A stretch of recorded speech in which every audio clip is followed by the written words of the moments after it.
மாமரவன் விட்டு கட்ட அரண்மனைய விட்டு வந்த அள்ளீராணி கண்ணது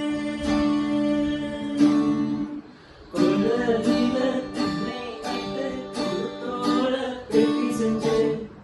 சீலை போட்டு நிற்கின்ற செல்லமாய் பிறந்தவளோ கொள்ளதில தன்னை விட்டு குருத்தோட பெட்டி செஞ்சு